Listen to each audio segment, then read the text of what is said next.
London is dark now. We enter a city wrapped in shadows and smoke. You will find no grand palaces here, only forgotten places, narrow alleys and deep poverty. Tonight we walk through the bad air of Street Giles slums. As a new visitor, you will face tests. Get ready. But if you like my stories, take a second to subscribe. Tell me where you are from. Right now, I wondered who would come with us. Now lower the lights. Come with me to find the story of Monday, October 17, 1814. First, you must know the place where it happened. Picture this forgotten part of London, its twisting lanes, the area called Street Giles. At its worst heart is a tight slum. People called it the Raven's Nest. This was no normal place. It was a maze of life, pressed between the nice streets of Bloomsbury, the busy traffic of Oxford Street and the noise of Tottenham Court Road. The poor lived here not by choice, but because they had nothing. The year was 1814.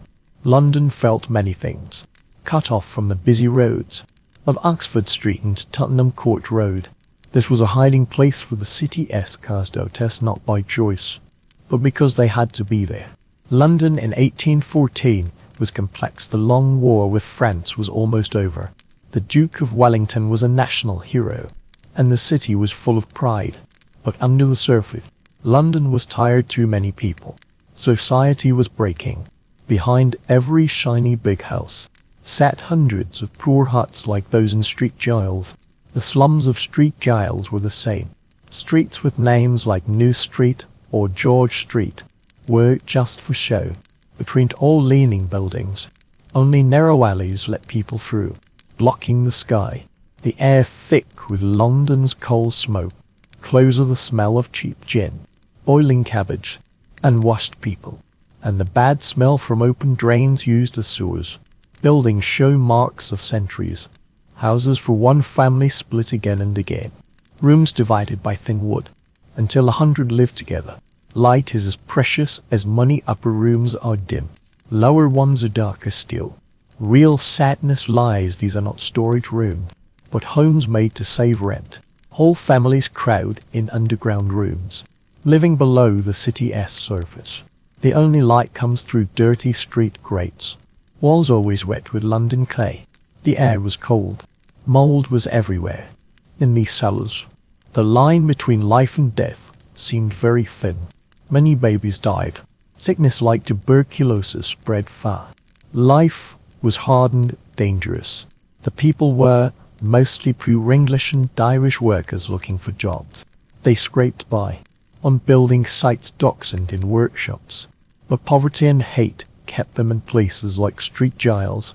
Here a close community grew, bound by shared language, faith and shared struggle. Staying awake with the dead was an important custom, a rare time of togetherness in this world of lack.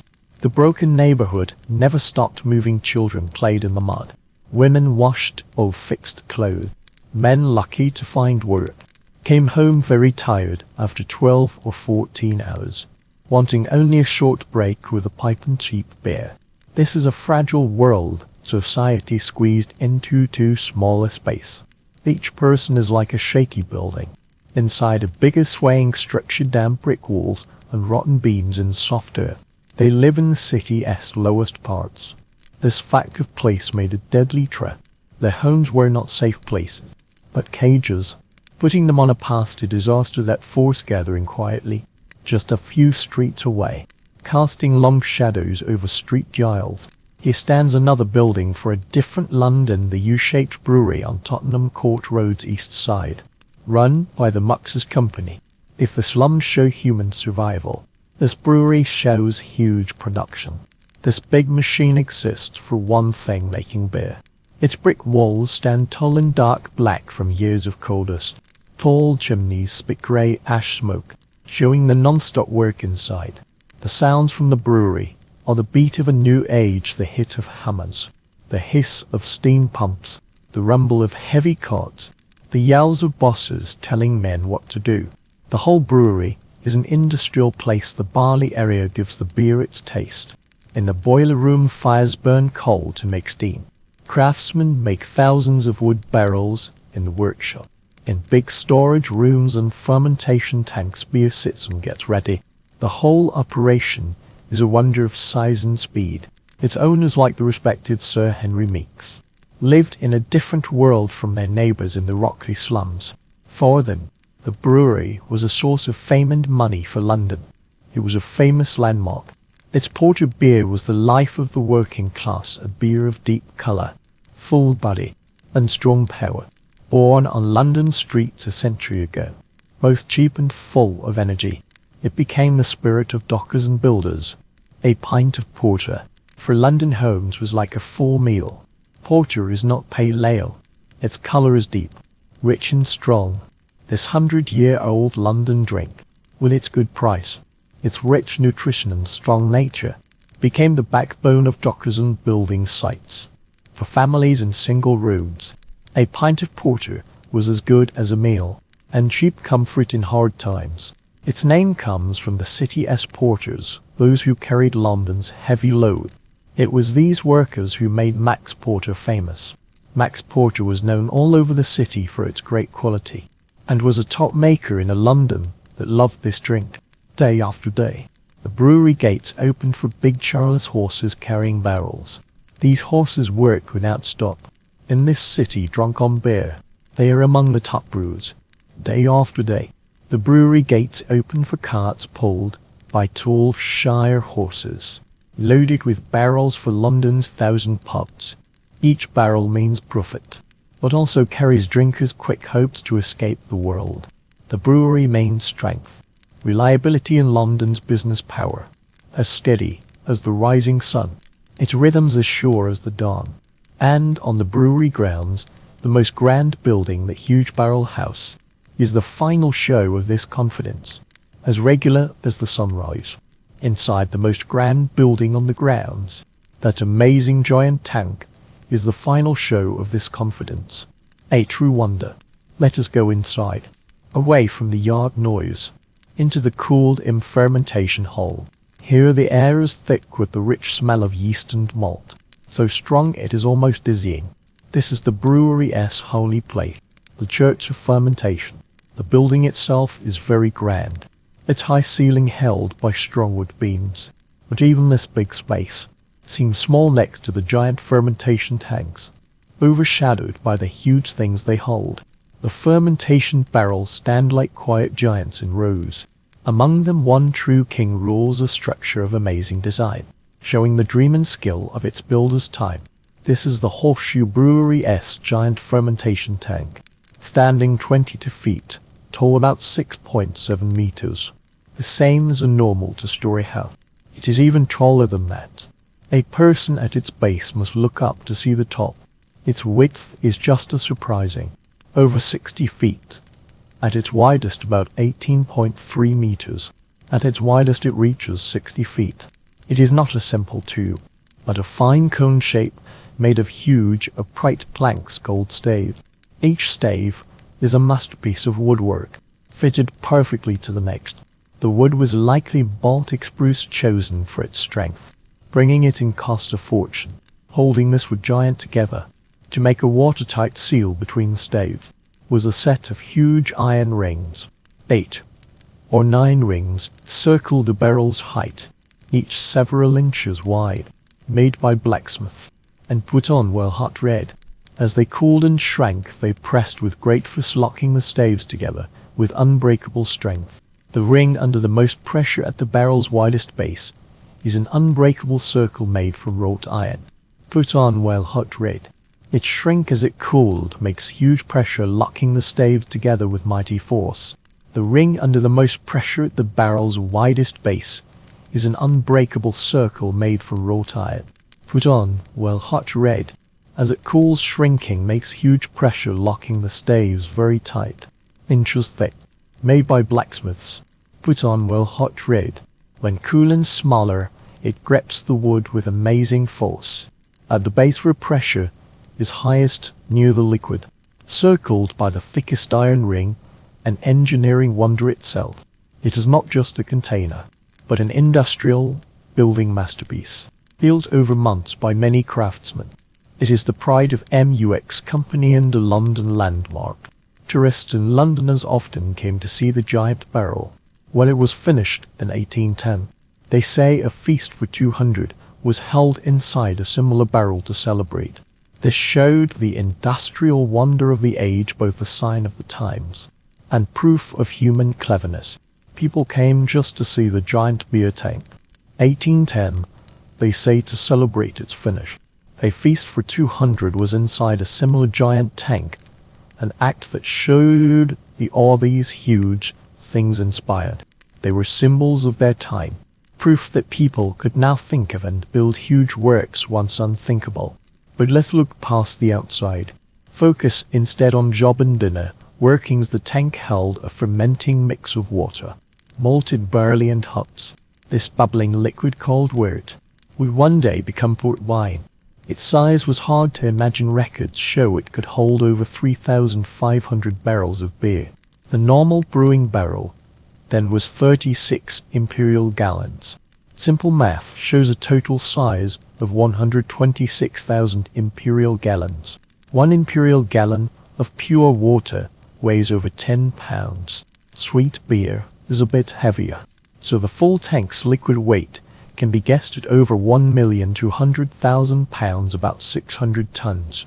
This equals the weight of a small navy ship, and all this was held only by wooden iron rings 22 feet high.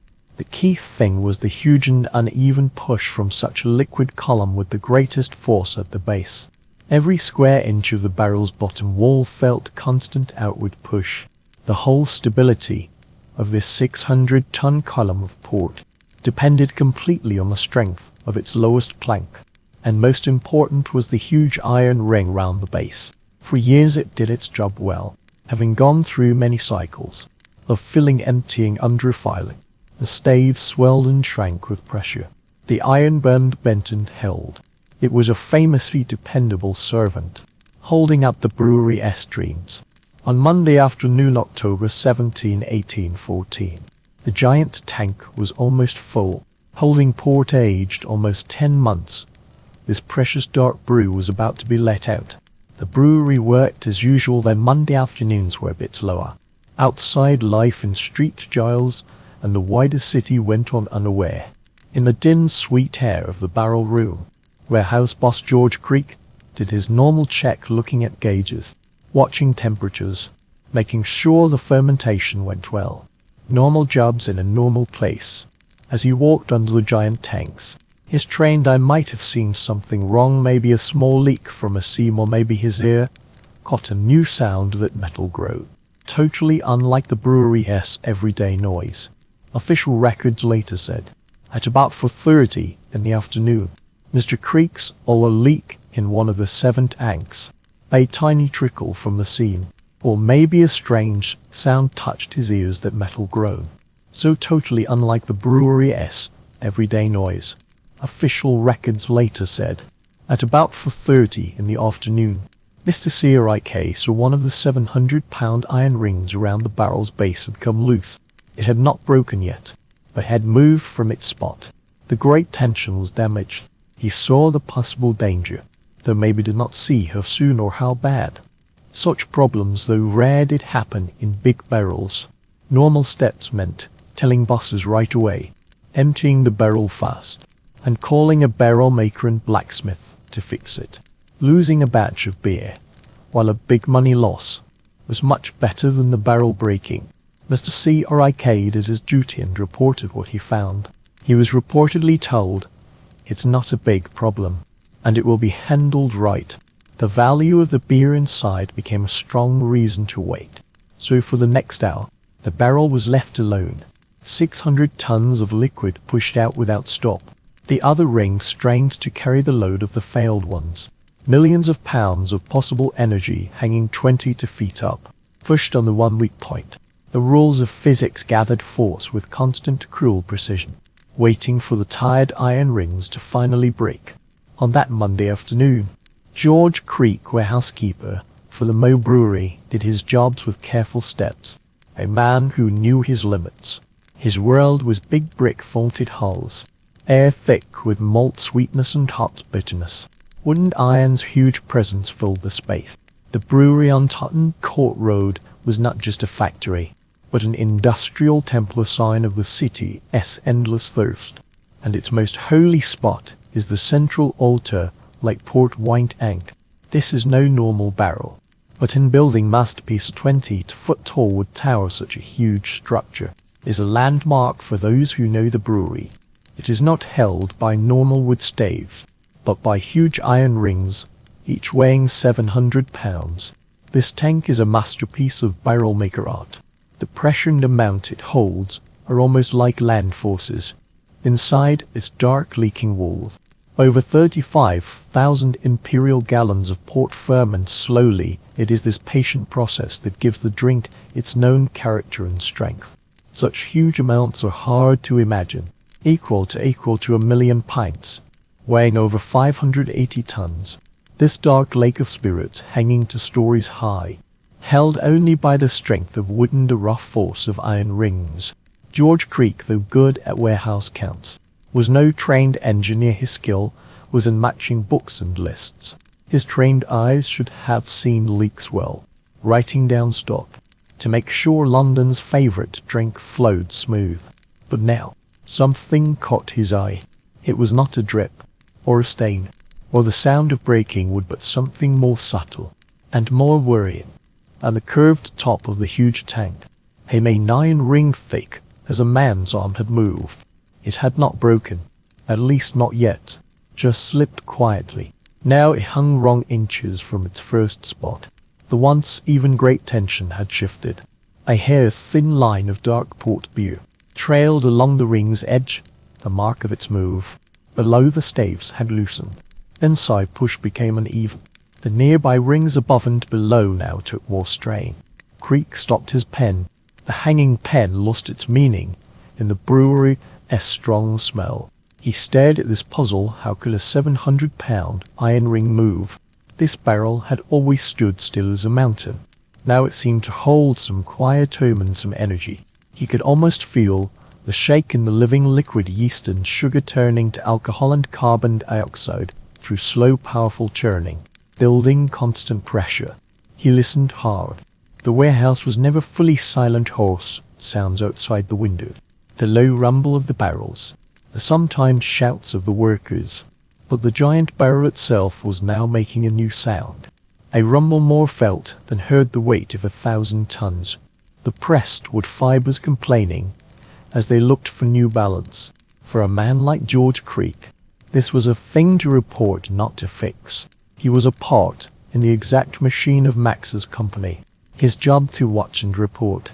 He found the warehouse boss, whose name is lost to time, but his actions lost. Creek pointed to the cracks, explaining what he saw: loose rings, small leak, the wood's constant murmur. The boss came to look. He looked up and stared a moment. This normal, quiet scene was the very turning point of the whole disaster. No panic, no feeling of coming doom.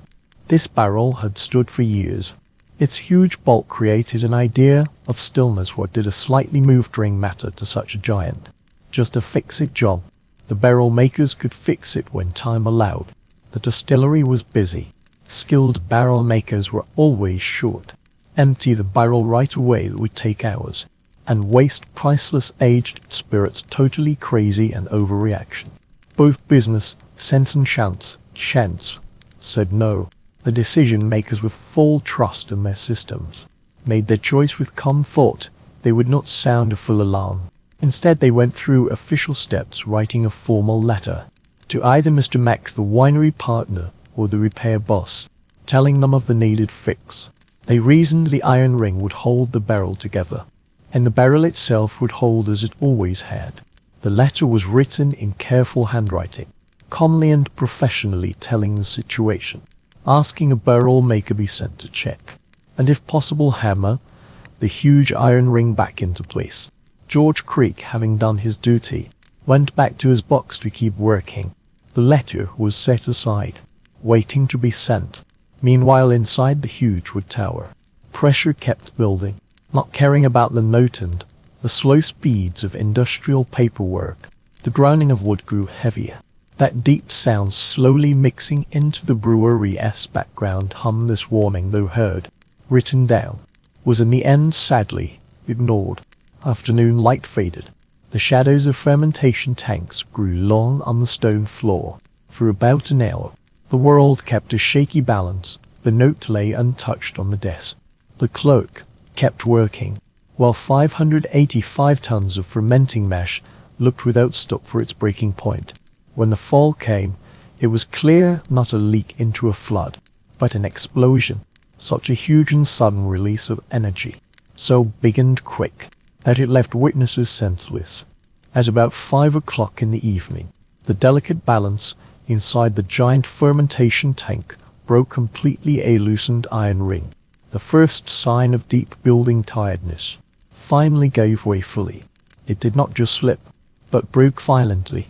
The loud roar was not the break of metal, but the thunderous echo of an artillery shell inside the warehouse's closed space. The high crack of tearing iron echoed between the high brick walls. This single point of failure gave exactly the power the huge inside push needed in the next microseconds. The load instantly moved to the next iron ring. The rules of physics are absolute and unforgiving. The second ring, under forces far past its design limits, held for mere pieces of a second, before breaking with a loud crack. The third and fourth followed in quick order. A terrible chain reaction spread up along the barrels, as if a huge sip had been ripped open. The sounds were no longer single explosions, but the tearing of metal and the flying of wood splinters. 20-foot-high staves, each a huge plank worth, rammed violently up. They did not fall, but were pushed by the violent release of over 500,000 kilograms of liquid. Like cannonballs they shot across the warehouse. The first blast washed from port wide, but from pressed gas and turned to mist liquid, a violent shockwave of carbon dioxide and evaporating alcohol bursting from the broken tank. The shockwave alone put out every lantern and candle in the warehouse, throwing it instantly into a roaring dark. Broken glass pieces spun in the half-light. The building's base shook violently, as if by an earthquake. Workers in other parts of the brewery felt the deep, scary shakes through their boots, as if the very base was falling apart. Then the liquid burst out, not flowing out, but exploding like dark, foamy port wine. 600 tons of liquid rushed with train engine force.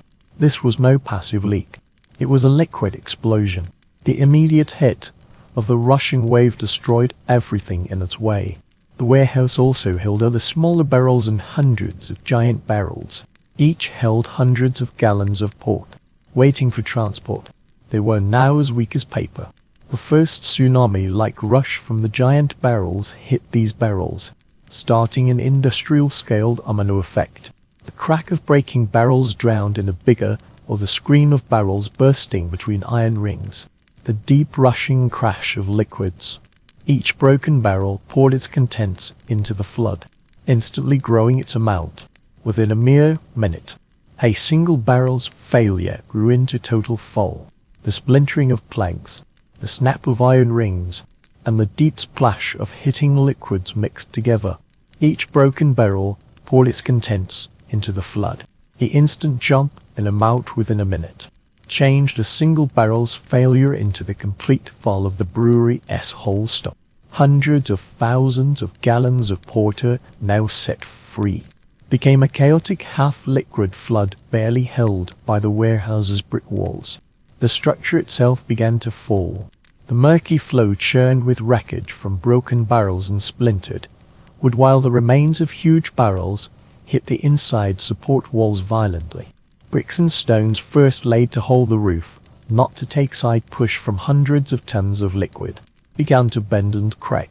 The scene inside the dark warehouse was beyond imagination chaotic. A 10 to 15-foot deep black roaring flood swept through the space.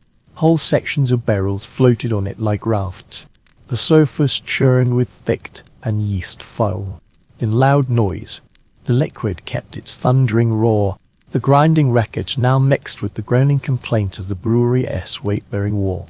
This 25-foot thick back wall, first facing the broken shacks of Street G, a less slum, now working as a makeshift damage job it was never meant to do.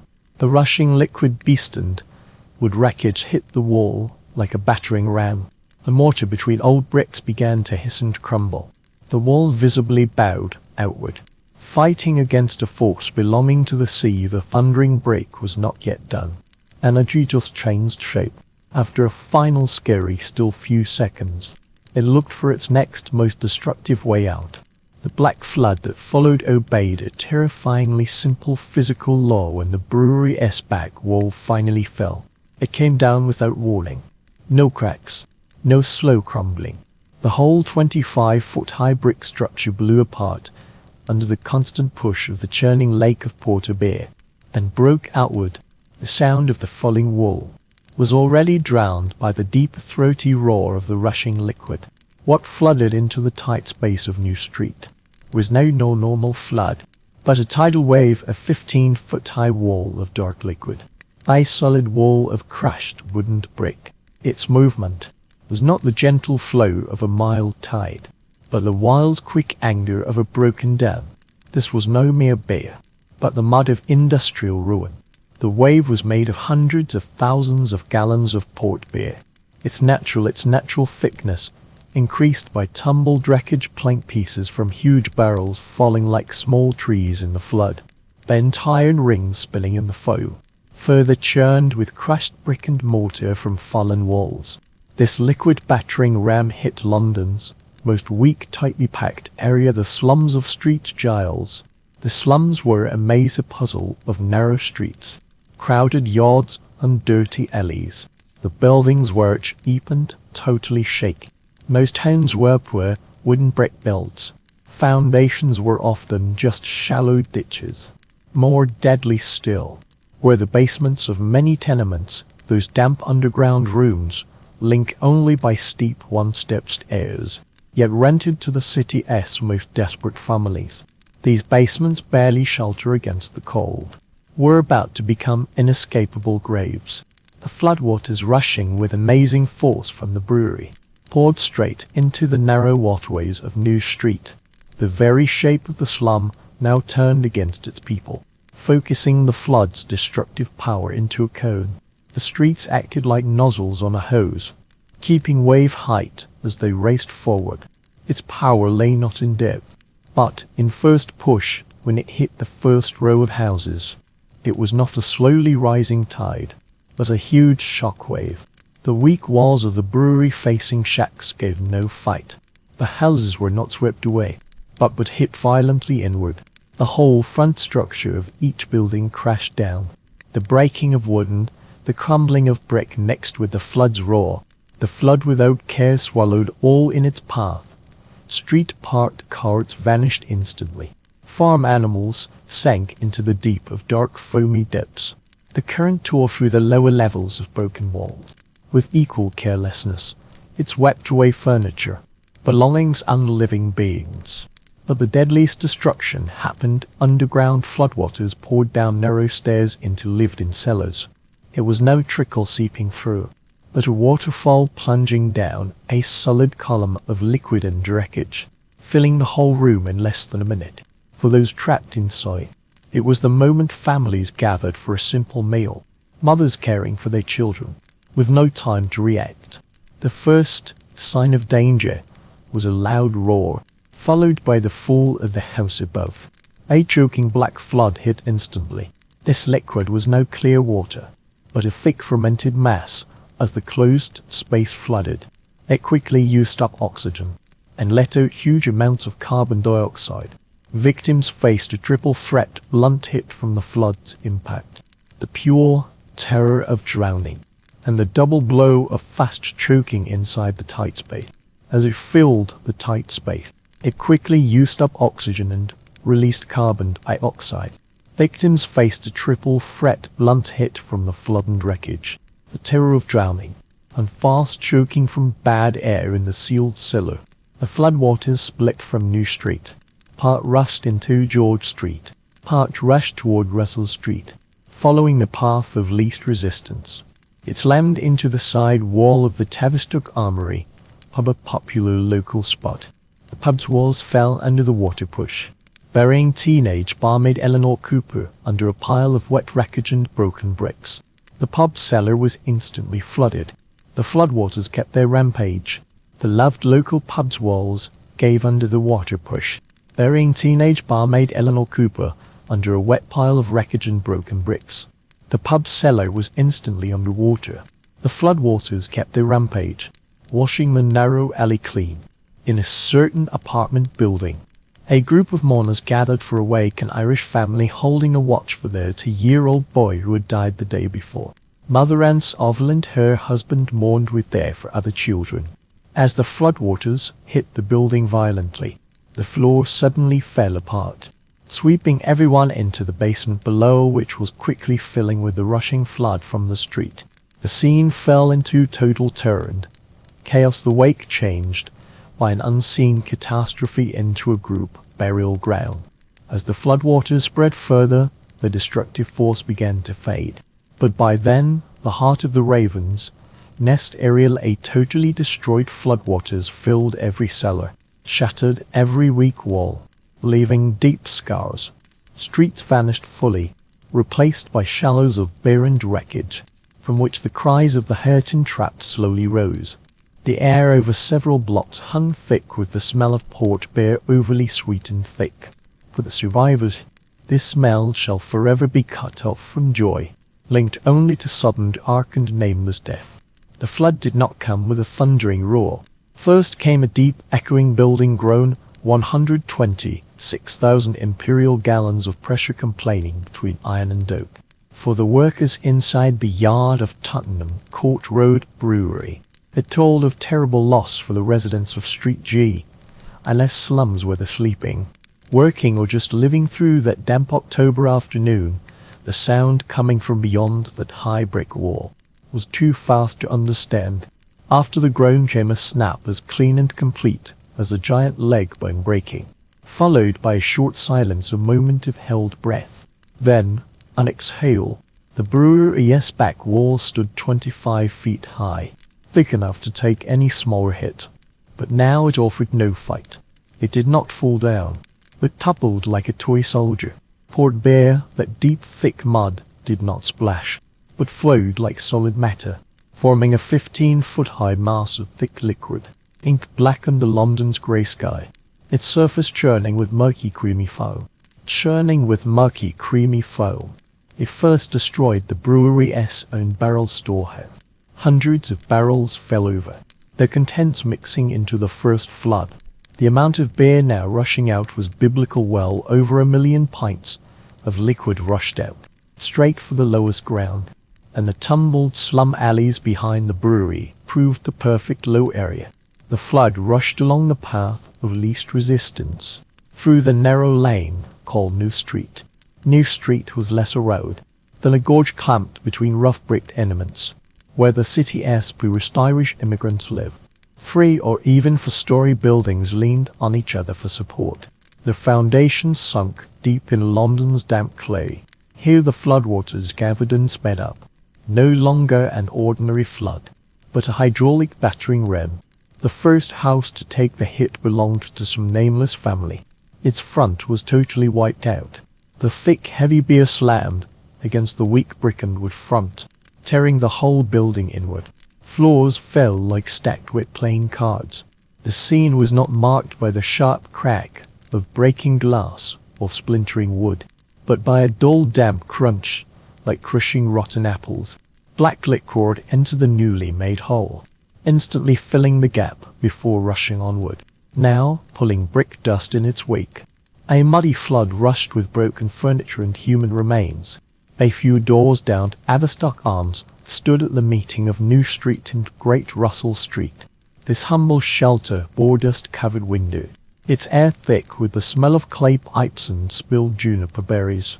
Behind the bar, a girl named Eleanor Cooper cleaned glasses. Barely 14 or 15, shed, worked here less than a year. She might have heard the rumble building, a low growl shaking the floorboards. But in this area, used to the clatter of hooves, the clang of rolling barrels and industrial noise, this sound was hardly seen as a coming threat. The threat did not come from outside the door. Instead it cut through the walls. The pub's back wall touched the brewery's edge. Now it took the same huge push as the main wall had when it fell. The structure bowed inward in an instant. Plaster broke in to find us drifting down. Then it fell apart completely. A churning wall of pitch-black porter broke into the taproom, throwing heavy wood tables wildly, breaking every window from inside. This push closed in on Eleanor Cooper, trapped behind the strong oak bar, with no way out. Her work spot became a prison. The rushing tide of beer pressed her against the back wall. The alcoholic flood fueled the tight space at terrifying speed. The pub owner and several drinkers, lucky to be near the Russell Street entrance, were either swept out onto the street or scrambled onto the bar to escape. As the floodwaters rose, they heard Eleanor's cries for help, but the murky flood of wreckage made any rescue try useless. Within minutes the water level inside the pub reached the ceiling. The pitch-black liquid churned with glass shards, broken chairs and the everyday trash of a London pub. The sounds from behind the bar stopped suddenly. The Tavistock S structure had been badly damaged. The cellar was fully underwater, changed into a tomb. Across the narrow street the second building suffered a similar final torment. This two-story home was tightly packed.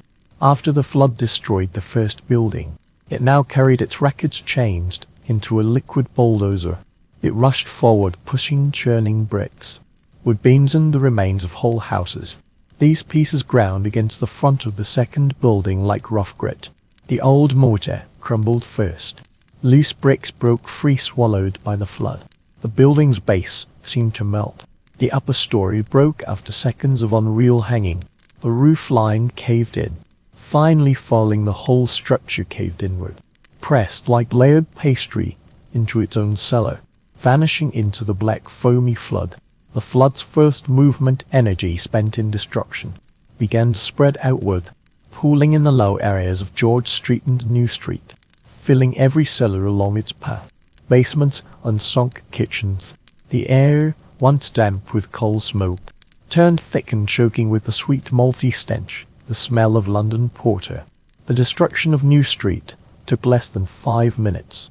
The true horror of the catastrophe lay not in the falling brick walls or the broken wood beams of street-level houses, but in the deep below Street G, a less slum.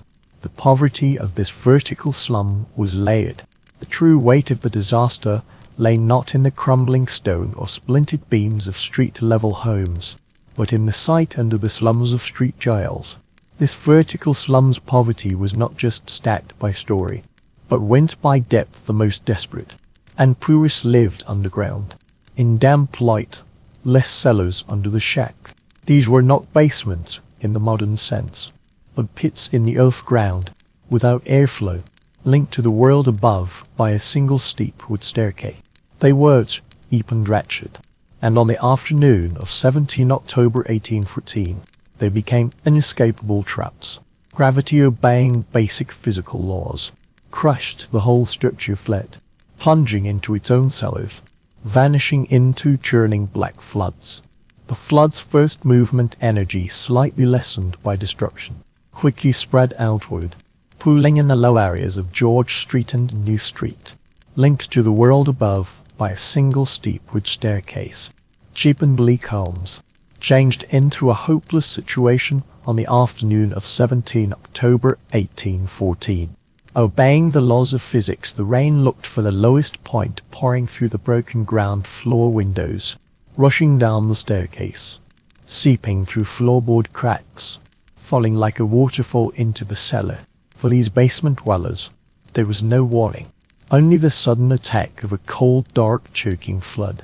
In the cellar of 22 New Street, a wake was being held, a deep-set Irish tradition, where stories and eating said goodbye to the dead to chase away sadness. The dead was 2-year-old John Saville, who had died the day before. His 44-year-old mother, Anne Saville, led the sad gathering. Around her were Hannah Bain, Nem and other relatives, friends and neighbours. Field arrived with his 4-year-old daughter, Catherine Mary Mulvey. 30-year-old Mary Mulvey brought her 3-year-old son Thomas Murray. 65-year-old neighbour Elizabeth Smith and 18-year-old John Dagan were also there. In the tight room, Several flickering tallow candles weakly pushed back the underground gloom. The air was thick with damp earth and human smell faintly touched with death's subtle scent. This gathering of the poor mourned their kin, huddled together in this small act of sorrow. The first sign of disaster was the shake in the floorboards. Then dust and wreckage fell from the ceiling, followed by a thundering roar. A flood of black liquid rushed down the narrow cellar step. This was no gentle flow, but a violent flood, a bear-like wave carrying street wreckage, smashing through the weak door at the top of the stairs, pouring into the cellar like water into a bucket. Chaos ruled in the dark. Candles went out. The force of the water knocked people to the floor, slamming them against damp brick walls. And Sovel, mourning her lost child, now found herself fighting to survive, battling for the lives of those around her. Hannah Banfield desperately held her daughter Catherine lost in the churning dark, with nowhere to run. Under the low ceiling, the only exit now spouted a flood of choking water. The air instantly flooded the tight space, pressing them against the ceiling, stealing the last breath. At the funeral of 2-year-old John Sovel, 7 more souls were added, all drowned together in the dark cellar. The flood was no ordinary water, but the product of London's biggest brewery. This tragedy layered upon tragedy, its absurd, cruel facts deepening the sadness. In the cellars of this street, such family tragedies repeated themselves. The victims almost only women and children, those most likely to be home alone on a Monday afternoon. 63-year-old widow Catherine Butler lived alone in a nearby cellar. When found drowned, floodwaters had risen to the ceiling of her tight room. The fate of Eleanor Cooper, a young maid at Tavistock Hotel, was similarly sealed, though her death happened above ground. The way was the same, trapped in a closed space. The liquid rose far too fast for human escape, finally giving in to both crushing push and drowning. Victims both of the flood's huge force, and souls lost to its choking flood. 8 died, and Sovel, Hannah Banfield, Catherine Banfield, Mary Mulvey, Thomas Murray, Elizabeth Smith, John Agan, and Eleanor Cooper. Their names make a modest list of sorrow, a mere footnote in London's grand historical story. But they carry the full human cost of that day. They did not die in fire, plague, or great upheaval, but died when a large fermenting barrel of dark ale, a symbol of British business, failed. These forgotten souls of the city's underbelly, drowned in beer. Such an absurd end is almost farce, yet it feels like stuff for a nightmare. Their final moments were steeped in dark, cold in the strong smell of powerful port ale. After the flood went back, new streets, ruins lay covered in an eerie, deathly stillness, a silence frozen in shock. Only the dripping of liquid from broken beams and the dull groan of falling structures broke the quiet. The flood's angry roar had faded, leaving behind a scene of deep destruction. Streets vanished, replaced by shallow lakes of black beer. Upon the surface floated the lonely pieces of broken lives, a woman's headscarf, a child's wood toy, a chair leg, pages of a book, ink seeping into the inky liquid. The air thick with the strong vapor of alcohol and the checky smell of crushed brick and plaster. The ground under their feet changed into dangerous sticky mud. This was the scene seen by the first rescuers. They were not professionals. There was no fire brigade, no organized emergency help. In London 1814, it was the neighbours who acted first, the survivors. Those who heard the roar, those who felt the shake in the alleys. They stepped outside, into a world already changed. Their first reaction was shock and disbelief. Familiar streets replaced by pools of beer, four-story buildings reduced to rubble piles barely waist high. Such sights went against normal experience, but doubt quickly gave way to desperate cries for help, echoing from the ruins, muffled groans, the wails of the hurt, the sobs of those who'd lost everything. The rescue operation began in chaotic, disorganized salvage tries. People dug with bare hands. The rescue operation began in chaotic, disorganized salvage tries. People moved bricks and splintered planks with bare hands, walking through bare waist deep. not caring about the cold or hidden shards under the water. The ruins of two fallen buildings on New Street became the focus work. Here was full of danger. Mountains of brick and wood stood shaky, threatening to fall new at any moment. Local police and parish officials arrived at the scene armed only with lanterns and town duty, symbolizing a chaotic and totally broken authority. Faced with the chaos, they could only watch, trying to guide civilian rescuers to avoid hurt. From the ruins of the first building, they successfully saved several survivors dazed, covered in wounds, and caked in a mud of beer and brick dust. The owner of Tavistock pub and several drinkers were saved from shaky perches on top of the bar counter. They reported young waitress Eleanor was still trapped inside, but the pub had become a death-trapped, water-filled space, full of moving wreckage. Any try to enter would be like suicide. Rescue tries moved to the bigger pile of wreckage at the spot of the second house, the one where Anne Saville was keeping watch for her son. Neighbors knew someone was in the cellar. Over a dozen men made a human chain, passing bricks and pieces of plaster, painfully clearing a way to the cellar entrance. This bare-handed labor was slow and painful, scraping by with only the few shovels and crowbars saved from the brewery yard. As time passed, a strange and real feeling seeped into the disaster site. Rumors of a beer flood spread like fire through the slums and beyond. Curious watchers began gathering at the disaster's edge. Residents, however, were driven by a more basic need. Beer flowed free through the streets. For this starving people, it was an almost unbelievable gift. Some scooped the liquid with pots, bowls, ladles, even hats. Rumors spread, perhaps exaggerated, yet room truth of people lying right on the pavement, drinking free from the drains. In the days that followed, whispers came of a ninth victim, one who hadn't died in the floodwaters, that died from alcohol poisoning after gulping the freely flowing port beer. This tale might be pure fiction, just a sad folk story added to the event. The rumored ninth death did not die in the flood, but died from alcohol poisoning after gulping freely flowing port wine.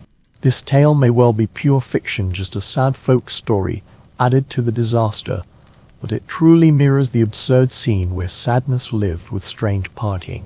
As dusk fell on the 17th of October, the scene showed it ante like chaos. Torches and lanterns cast flickering unreal shadows across the ruins. The thick dark liquid covering the ground reflected the flames, casting a hellish light over the whole area. In the fallen cellar ruins, the frantic digging continued, but hope was fading. Rescuers, totally tired out, covered in dirt, worked in a sad silence. The strong smell of port beer began mixing with another smell, the clear stench of death. The process of getting bodies from the cellar would take hours, a process both careful and heartbreaking, lifting wood beams, clearing wreckage, so wreckage might reach that dark tight space where 8 lives ended in total uselessness. This London beer flood, this unseen strange industrial catastrophe, has ended its short violent journey, leaving behind a zone of local total destruction, a broken community, and a bizarre tragedy that would echo through the city's history. This is a warning story of progress, poverty, and the terrible failure of giant beer tanks.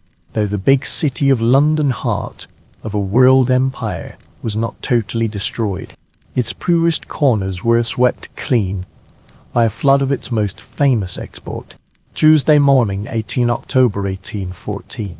The bright dawn brought no clarity, but laid bare the previous night's chaos. The morning sun over Street G, less slums, shone on a scene of deep destruction woven in shades of brown and grey.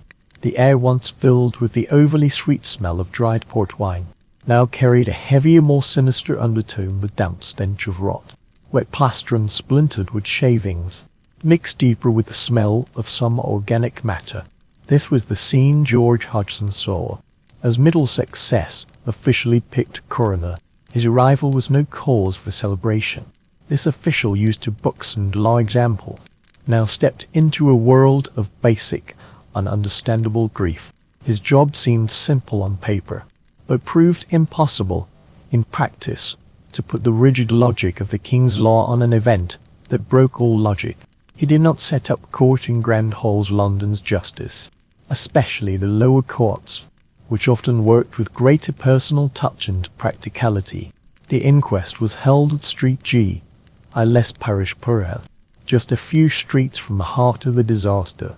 In that humble room, normally dealing with the tragedies of the poor, a jury was quickly put together. Local traders, tavern keepers, master craftsmen, men whose lives followed the steady beat of business and trade, were now asked to understand the terrifying force that had broken that beat. Before hearing statements, they faced the most brutal task, seeing the broken bodies firsthand. They were a group ruled by the laws of business, yet now forced to understand the destructive force that broke life's beat. Before hearing statements, their first duty proved the most cruel. They must personally see the remains. The search and rescue operation proved hard and slow. The first piles of wreckage had formed a rough new land. Once solid walls had become dangerous heaps of brick and wood, heavy as mountains after soaking. The cellars, those tight spaces that had once held the parish's poorest families, had become graves. The cellars where the parish's poorest families had taken shelter were now graves. They were not underwater, but filled with thick liquids and wreckage-filled mud substances needing shovels, not pumps, to clear. Parish officers and volunteers worked through the night until dawn. Lanterns cast dancing long shadows on the mud. They moved guided by weak cries for help, until all sound stopped. Then in the deepest silence they began to dig. Victims were found one by one. 30-year-old Mary Mulvey and her son Thomas, not yet, were found in the cellar of 22 Great Russell Street, where they had been sharing afternoon tea with another family. The fall's destructive force had totally eaten the space.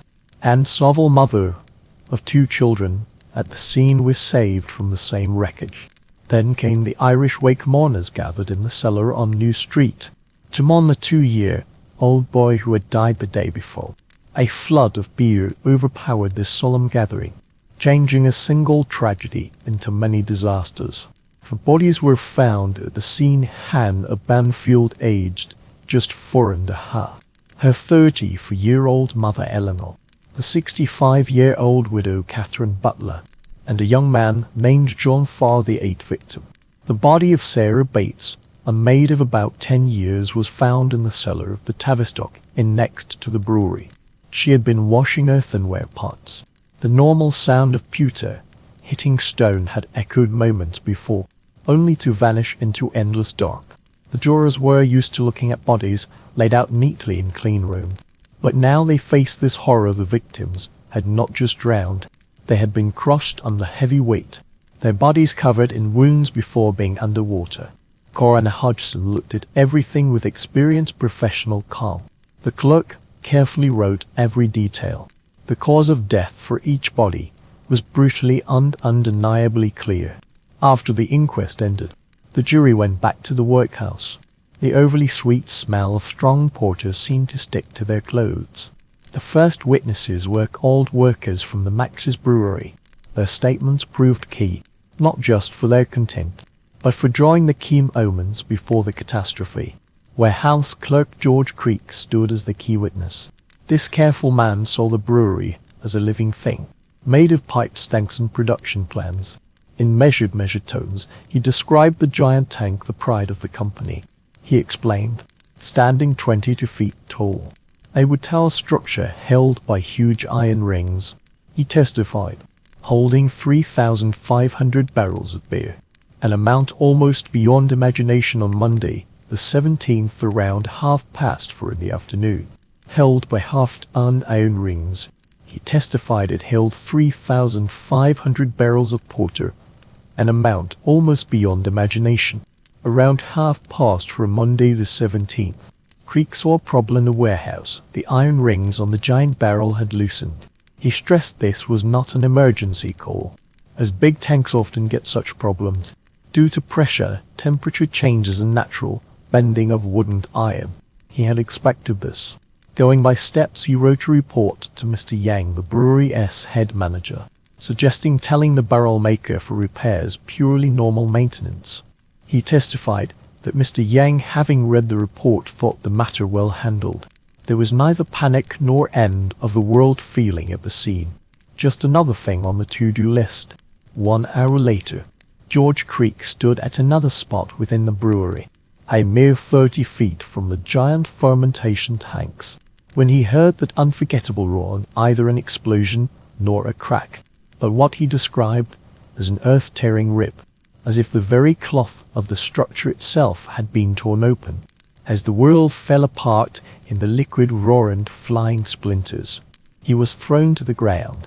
Statements from other workers backed his story. The fermenter they spoke of was not bad equipment, but what they called a reliable beast that had suddenly failed for unknown reasons. The statements all showed not carelessness, but a sudden, unexplained, complete building fall. Survivors who later came out of the wreckage told broken memories from the heart of the quay, or a woman spoke of hearing a thunderclap from a clear sky. Another described walls vanishing into thin air, replaced by a roaring flood of dark smelling of tavern, telling the tavern's horrible breaking apart, the disappearance of maid Sarah Bates. He and his family only lived by climbing onto floating roof pieces. Their statements touched not upon iron rings or maintenance records, but upon the basic terror of a world violently shattered in an instant. They described pressure, choking dark, and the desperate gasping for breath not in water, but in a thick foamy mix of alcohol. The jury listened in silence, their faces serious. They had seen the bodies, and now heard the final gasps of lives suddenly ended. The proof was shown: the loose iron rings mentioned in the normal report, the terrible break of the brewing tanks, and the devastating loss of life.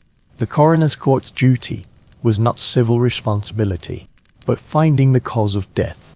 But within this tight room, a deeper question hung like a hammer in the air. Was this just a tragic accident? Or was there more to it? Was anyone to blame? The first shock of the statements, which lasted 2 days, the first shock of statements slowly gave way to a more measured, almost mechanical legal process. After hearing words from brewery workers and survivors, the jury must weigh the proof to give individual findings for each of the 8 dead. The key question focused on foreseeability. Could the brewery owner Mook's company reasonably have seen the giant tank failing in such terrible fashion?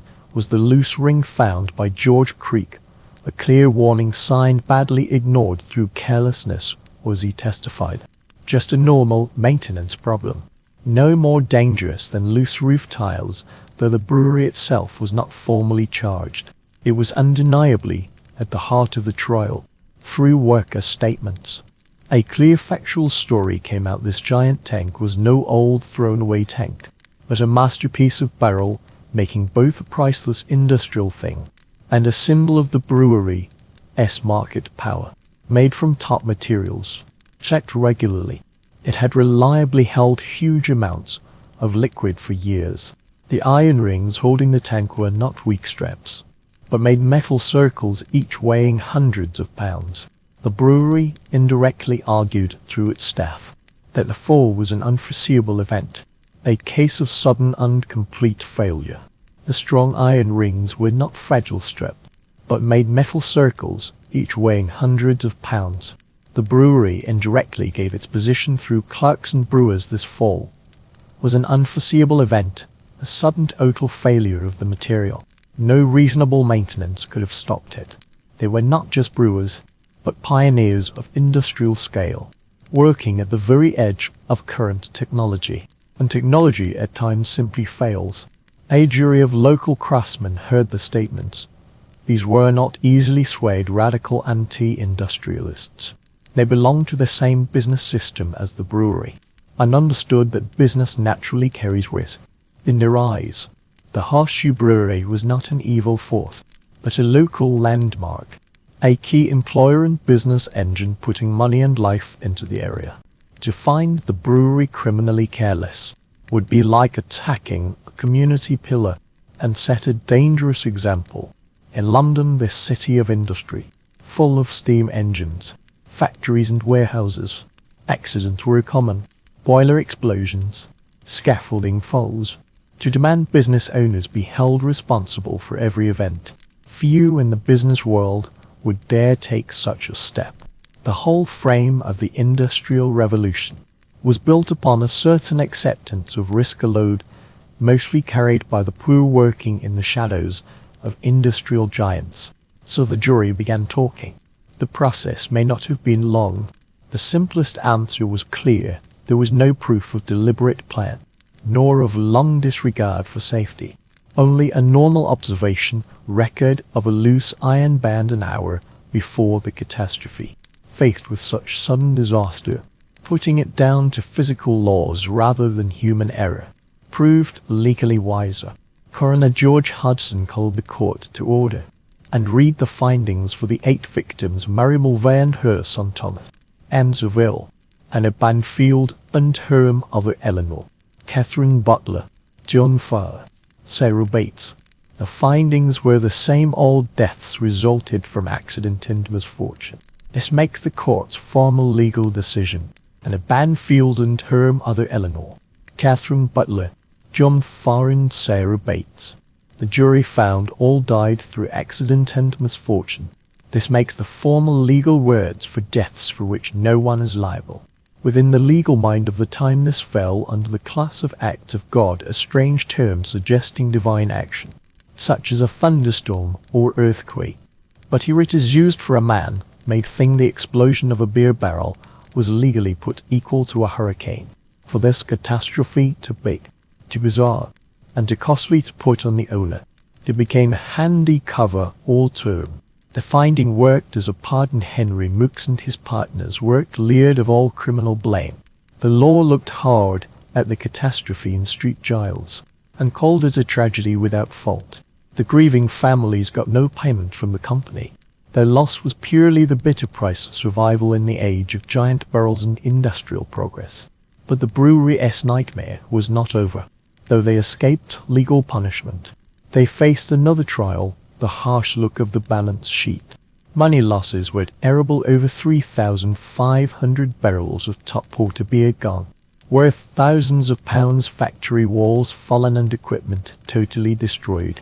Repair costs plus stock losses threatened to push the company to the edge of ruin. But MOXS had powerful friends. They were not poor Irish tenants, but rich business leaders. Their petition to Parliament looked not for help for victims, but self-saving. They argued the huge amounts of beer-soaking Street Giles soil had long been paid to the Crown in taxes. To demand both payment for the lost beer and payback of these taxes would be a double hit. Parliament, always kind to industrial trouble, passed an act monument to the cold values of the age, freeing the government from the taxes. The brewers got a payback of about £7,000. This big sum effectively saved their business. The state had cleared them of blame and paid for their recovery.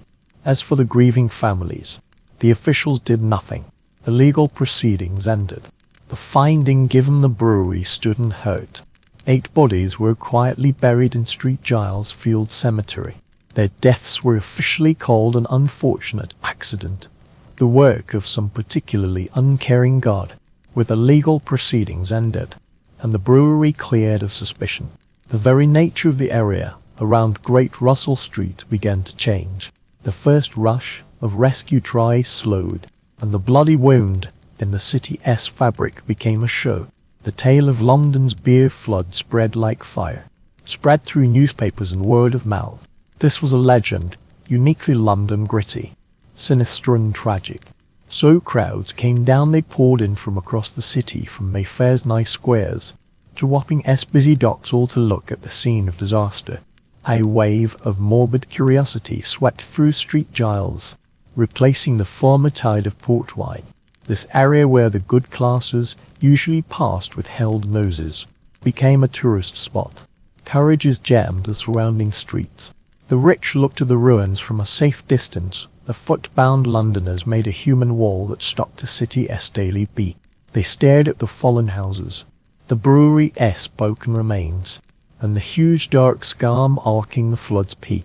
The air still carried the faint smell of stale ale, now mixed with brick dust and the sad smell of the graveyard the flood had moved tombstone, and churned the earth of the parish burial ground. This crowd was not a single thing, but a mix of different groups, each with their own purpose. Some were mere watchers, drawn by this unseen show. A beer flood was legendary, a tale to be told in taverns for years to come.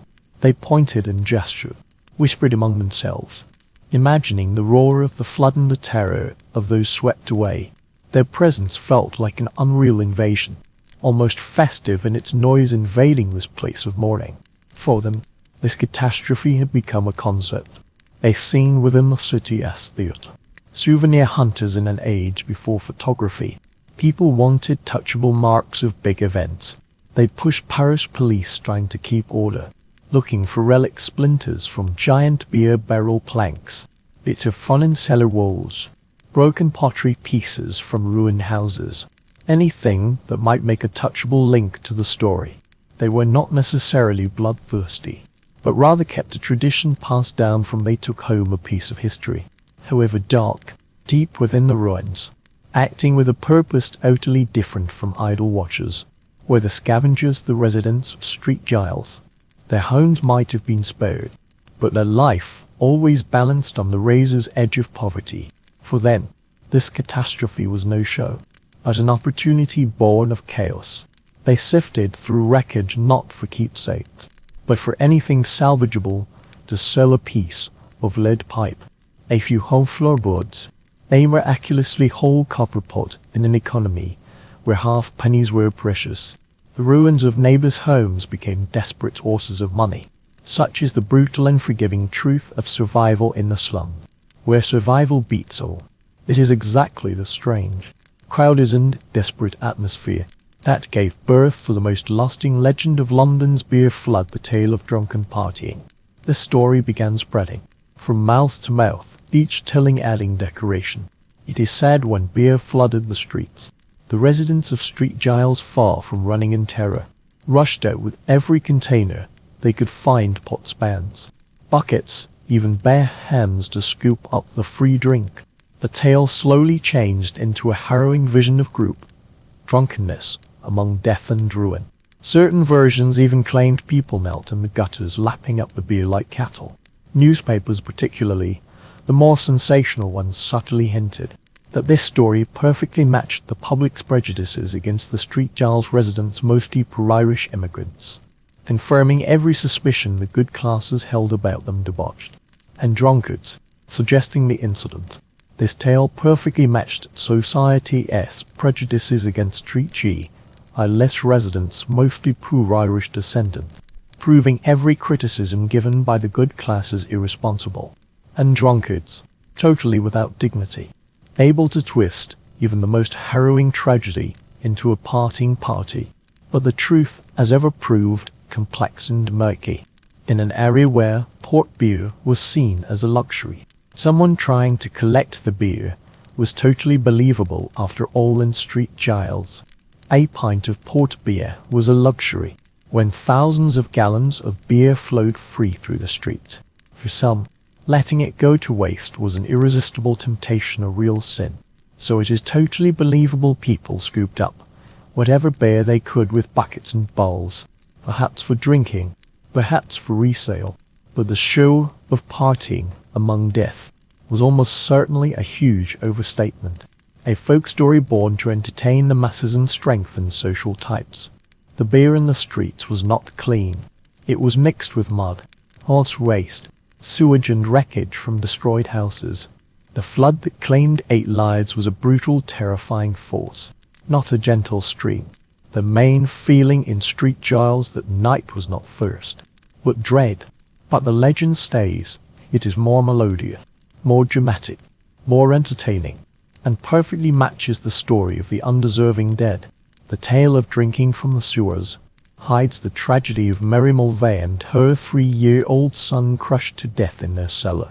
This catastrophe was in the end reduced to a darkly comic folk tale, a tragic industrial accident changed into black humor, a 9th flood-related death, added to later accounts further decorated the legend. Thomas Mansfield supposedly died days later from alcohol poisoning after eating huge amounts of saved port wine, though neither the coroner's inquest nor early reliable accounts mention this person. His tale became a part of the legend, changed into warning dark humor. In the weeks that followed, the crowd slowly left. The wreckage was slowly cleared.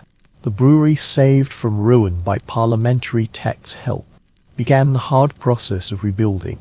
The fallen houses were in the end destroyed, foundations leveled, new buildings rose. The city worked as before, but London's beer flood was never fully forgotten.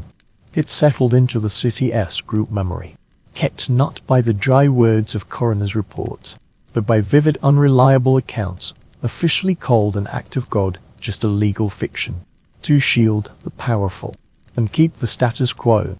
Instead, it lived on in popular legend, which froze that day into a tragicomic farce as beer rushed through London's streets.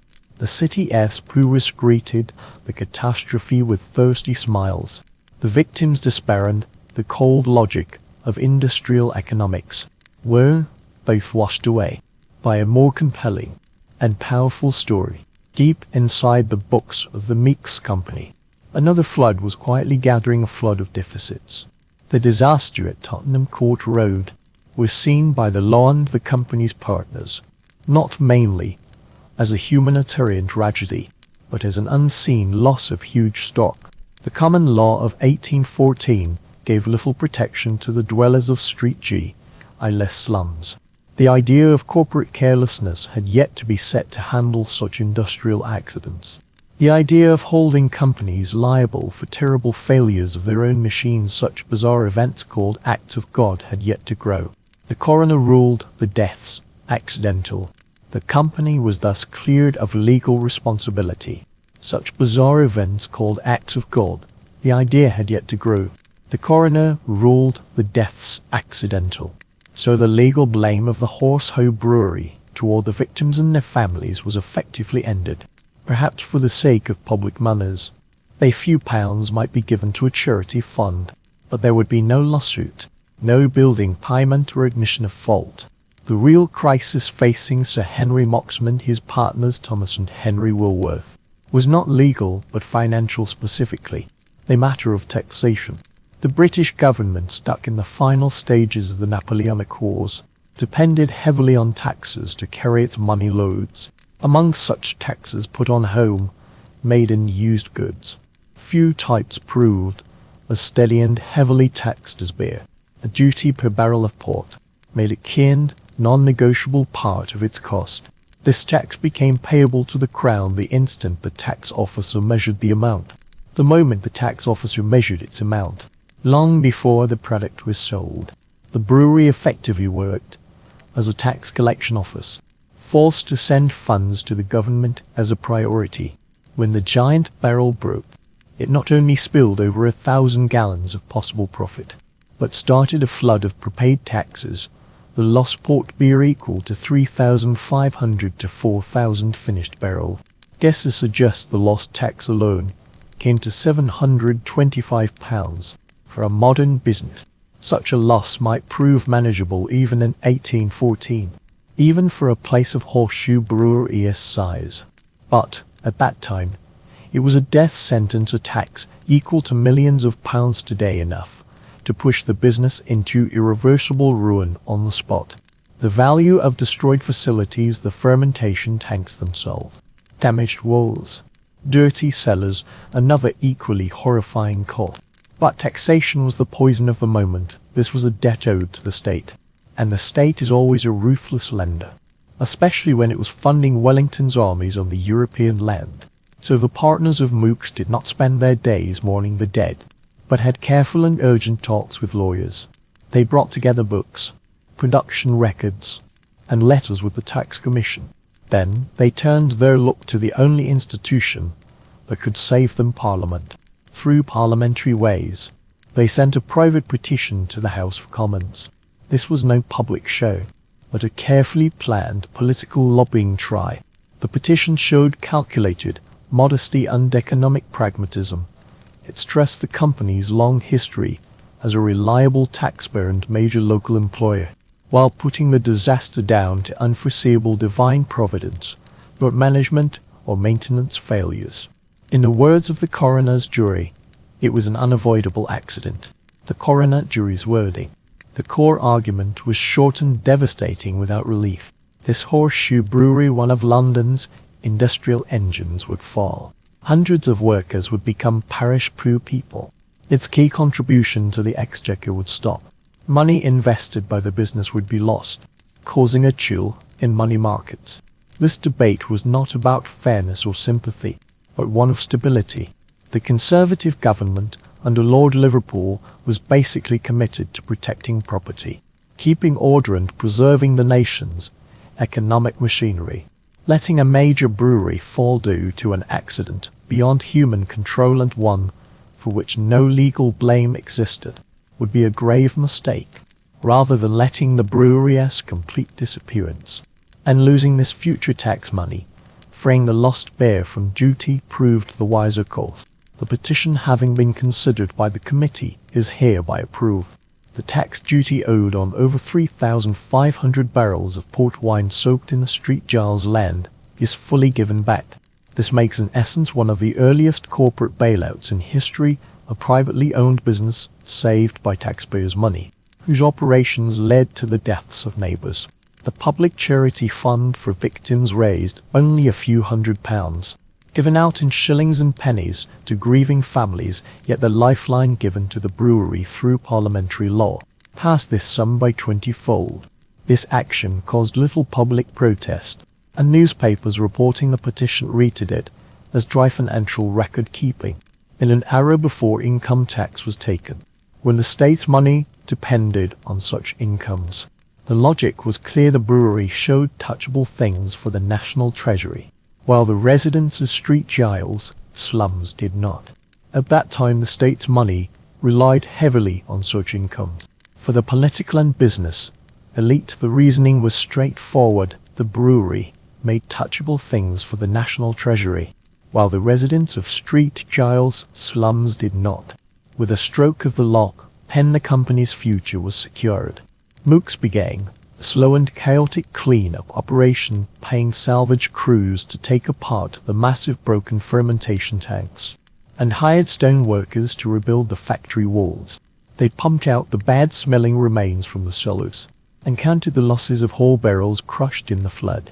The accounts were finally balanced. The ghost of ruin went by.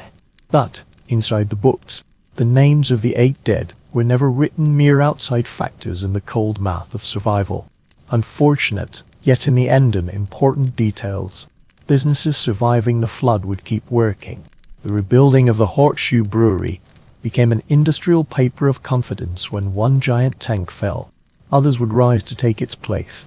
No major rule changes. No new government bodies set up to check the building strength of brewing tanks. This catastrophe was called a tragic oddity, a one-in-a-million failure, rather than a system issue coming from the constant growth of industrial scale. So London's brewers learned their lesson not through law, but via a whispered industry legend. Barrel makers might look closer at the quality of iron ring. Engineers might double-check load-bearing wall sums. A new silent understanding and awareness of the terrifying possible energy held within 250,000 gallons of liquid now filled industry norm. But on the surface, business continued as usual. The Horseshoe Brewery, saved from ruin by the state government's generous bailout, welcomed the height of summer within industry customs. A silent understanding rules of the terrifying possible energy held within 250,000 gallons of liquid. But outwardly all stays the same. Horseshoe Brewery, saved from fall by state generosity, continues as an industry giant through the Victorian midsummer, brewing huge amounts of London porter. This nourishing, dark, smoky drink served as the very life force keeping the city's working classes alive. Steam engines hissed and whistled as mighty Shire and Clydesdale horses worked the long cobbled streets, pulling wagons loaded with barrels to thousands of city tavern. The great flood of 1814 now seemed a distant teary tale. a legend spun by the brewery's old craftsmen to scare new learners. The brewery place at the meeting of Tottenham Court Road and Oxford Street stood as a landmark, a huge place of brickwork and steam machinery. The air always thick with the overly sweet smell of boiling wort. But brewing, like the world itself, was changing. Indeed, the very mastery of porter brewing that had secured Horseshoe Brewery's power slowly became a chain by mid-19th century. A new style of beer quietly appeared, first catching the middle classes, then sweeping the nation. Born in breweries along the Trent at Burton-upon-Trent, the local spring water, rich in gypsum, proved the holy grail for brewing this new beer, pale in color, crisp in taste, and rich in hops. This beer, known as Pale Ale or Indian Pale Ale, was the very symbol of the future. Though London brewers had soft water and centuries of tradition, and mastered the art of brewing dark beers like port and stout, yet found themselves unable to copy the fashionable new Pale Ale. Public taste was shifting from the rich, nourishing porters of the Georgian age toward brighter, crisper brews. Horseshoe Brewery, like all successful businesses, adapted as German brewing traditions across the English Channel. It began brewing pale ales and lagers, upgrading equipment, and invested in new technology to fiercely defend its market share among growing competition. But its very essence stayed defined by location. At heart, it was a London porter brewery, a product of the old world. The flood was a sudden change, while the challenges of the late 19th to early 20th century were a slow-eating crisis. Power was slowly slipping away. A major merger happened in 1909, when the then-named Moxie Brewing Limited joined forces with its London rival, the Reed Brewery of Clerkenwell. The new thing was briefly known as Moxie Reed. It was believed at the time that this merger would ensure the survival of the historic horseshoe-shaped brewery site. But the forces shaping the site were no longer just about beer, but about the city itself. West London was changing. The area around Tottenham Court Road was losing its name as a bleak spread of slums and heavy industry. It was becoming a fashionable centre for shopping and entertainment. Land values around the brewery shot up. By the early 1920s, money logic had become irreversible. This huge, bustling, bad-smelling industrial place, with its rumbling lorries and coal-fired boilers, had become placed in top real estate. Brewing here had become pointless. The land itself was worth far more than any output. In 1921, the final decision fell. This place, having lived through over 150 years of ups and downs, survived terrible industrial accidents, and endured the test of changing national taste, was to close. Brewing work moved to 9 Elms Brewery in Wandsworth. The giant fermentation tanks were emptied for the last time. The steam engines ground to a stop. The flames in the boilers were put out. For over a year after, the site lay silent as a ghost town, its former glory totally beaten, until late 1922, when the demolition crews began their work. Bricks were taken apart one by one. Wood beams were removed piece by piece. This landmark structure was totally taken apart. The Grand Brewing Hall, the barrel maker workshop, the stables, the partner's accounting office where financial survival was planned, all reduced to wreckage and dust.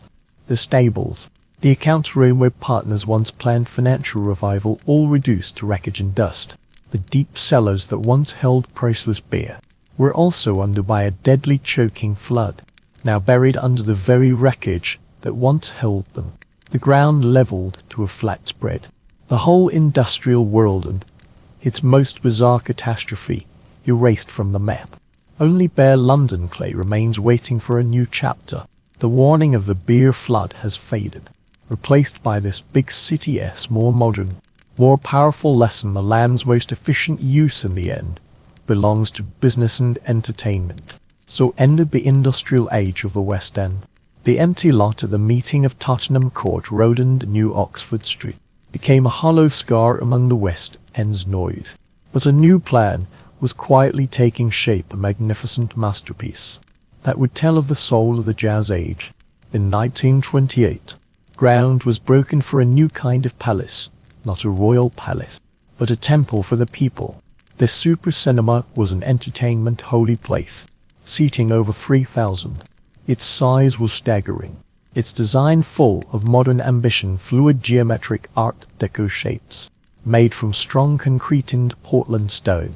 Architects William and Thomas Ridley Milner thought of a world totally detached from reality, raising a catching fantastical building from industrial ruins.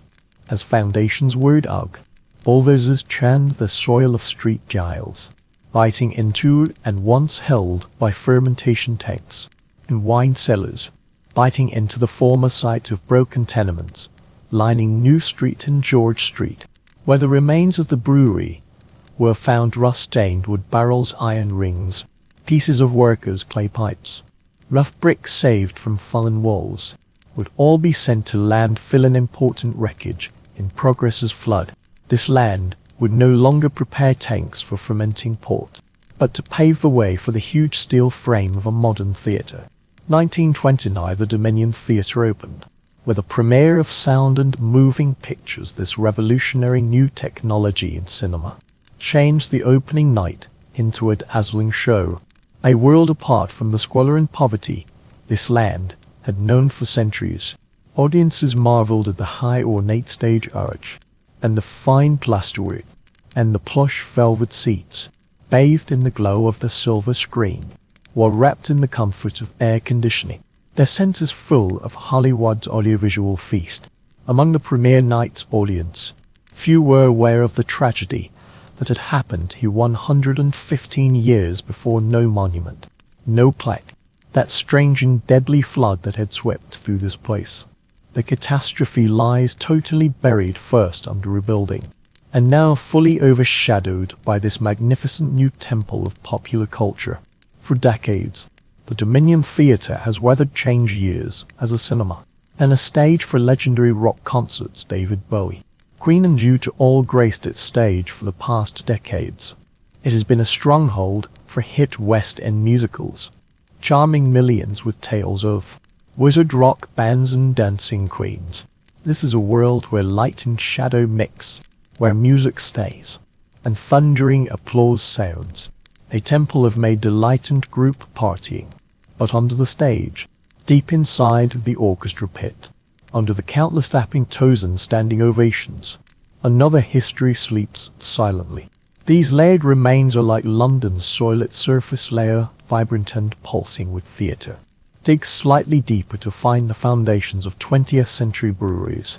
Those factories rebuilt from disaster. Further down, the ghostly echoes of the original horseshoe-shaped brew houses, and the memory of their deadly fermentation tanks. While inside the deepest spirit bedrock, you shall find traces of street less slums, the cellars of the brewer, and 8 lives drowned in such an absurd way. London's beer flood has been sealed away, reduced to an undercurrent in historical records. Within this city's records of grand tragedy, its tales but a bizarre footnote. This catastrophe proved too bizarre, too darkly absurd to fit within the story frame of major catastrophes. The Great Fire was divine payback. The bombing was war, but the beer flood was an industrial accident involving a mass-made drink. It lacks the seriousness we give to deadly events, often bringing a knowing smile rather than red. Perhaps exactly for this reason, it was totally erased from the land of reality. This awkward memory, both a tale of corporate survival and taxpayers' rescue of industrial pride, while burying the nameless souls of the poor. This past clashes with the neon lights and happy endings of today's West End, the Dominion Theatre's normal routine. So next time you find yourself in London's West End, perhaps passing a theatre on the way elsewhere, pause for a moment. Look at that grand stone front. Look at the posters advertising the latest shows. Listen with imagination rather than ears under the roar of Tottenham Court Road traffic. Among the distant sound of bands tuning, you might catch faint traces, the subtle ghost of roasted malt and hops, the ghostly echo of a great iron ring rolling unstraining. The moment it finally snapped, you now stand upon the site of history's most bizarre and most forgotten catastrophe. Where once a flood of beer raged, now lies total wiping out, the echo of that great iron ring straining, groaning, and finally breaking. The very ground under your feet is the scene of history's most bizarre yet forgotten disaster. Here a flood of beer once brought death and destruction, only to be swallowed by a more relentless flood of wealth, the merciless flood of time, and the relentless flood of this insatiable city's self-reinvention. The show must go on.